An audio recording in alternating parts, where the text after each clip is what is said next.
গণমাধ্যমের স্বাধীনতা এবং পেশাগত সংকট নিয়ে উদ্বেগ জানিয়েছেন ইউনেস্কোর বাংলাদেশ প্রতিনিধি। গণমাধ্যম সংস্কারে উদ্যোগ নেই, উল্টো সাংবাদিকদের চাকরিচ্যুত করা হচ্ছে অভিযোগ বিজেসি চেয়ারম্যানের। গণমাধ্যম দিবসের অনুষ্ঠানে বেতন কাঠামো ঠিক করার কথাও বলেন সাংবাদিকরা। তবে সরকার গণমাধ্যমকে সামনের দিকে এগিয়ে নিতে চায় বললেন প্রধানমন্ত্রী তথ্য এবং সম্প্রচার উপদেষ্টা। বিশ্ব গণমাধ্যম দিবস উপলক্ষে ইউনেস্কো ও টিআইবির যৌথ উদ্যোগে আয়োজন করা হয় আলোচনা সভা। রোববার রাজধানীর মাইডাস সেন্টারে সভায় গণমাধ্যমের স্বাধীনতা নিয়ে হতাশা প্রকাশ করেন ইউনেস্কোর বাংলাদেশ প্রতিনিধি। তিনি বলেন, শুধু বাংলাদেশ নয়, বৈশ্বিকভাবেই গণমাধ্যমের স্বাধীনতা হরণ হচ্ছে।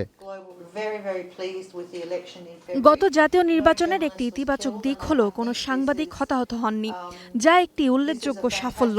আমরা আসন্ন স্থানীয় নির্বাচনেও একই স্তরের নিরাপত্তা দেখব বলে আশা করি। ভবিষ্যতে গণমাধ্যম প্রতিষ্ঠানগুলোকে তাদের মান আরও উন্নত করতে হবে ও বৃহত্তর দায়িত্ব গ্রহণ করতে হবে। সভায় ২৬-এর জাতীয় নির্বাচন নিয়ে সন্তুষ্টি প্রকাশ করেন ঢাকায় নিযুক্ত জার্মান রাষ্ট্রদূত। গণমাধ্যম প্রতিষ্ঠানগুলোকে পেশাগত মান বাড়ানোর তাগিদ দেন তিনি। গণমাধ্যম প্রতিষ্ঠানগুলোকে তাদের পেশাগত মানদণ্ড আরও শক্তিশালী করতে হবে।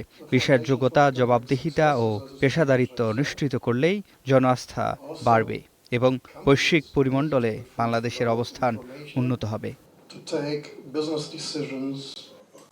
গণমাধ্যম সংস্কারে উদ্যোগ নেই, উল্টো দখলদারিত্ব এবং সাংবাদিকদের চাকরিচ্যুত করা হচ্ছে বলে মন্তব্য করেছেন বিজেসি চেয়ারম্যান। তাছাড়া টিভি সাংবাদিকদের বেতন কাঠামো ঠিক করার কথাও বলেন সাংবাদিক শাহনাজ মুন্নী।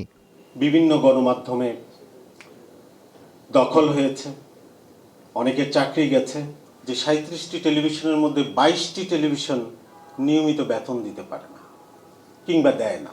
সম্প্রচার সাংবাদিকদের জন্য একটা বেতন কাঠামো, যেমন প্রিন্টের জন্য ভয়েস বোর্ড আছে, আমাদের তো কিছুই নেই।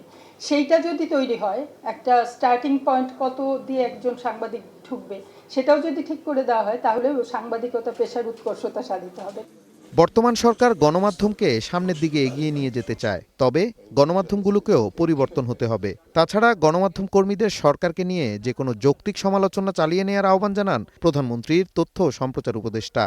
শেখ হাসিনা পতনের পর প্রেডিক্ট করা হলো যে বিএনপি ক্ষমতায় আসতে পারে, এবং প্রচুর মিডিয়া যেভাবে কথা বলতে শুরু করলো বিএনপির পক্ষে দাঁড়িয়ে, বিএনপি থেকে ইনস্ট্রাকশন দেওয়া হয়েছিল যেভাবে কথা বলতে হবে। I don't believe that, but এটা হয়েছে।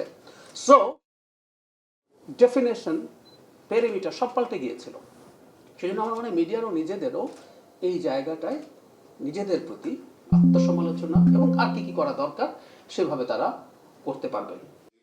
ট্রান্সপারেন্সি ইন্টারন্যাশনাল বাংলাদেশের নির্বাহী পরিচালক বলেন, সরকারেরই সেই পরিবেশটা তৈরি করতে হবে যাতে গণমাধ্যমগুলো স্বাধীনভাবে কাজ করতে পারে।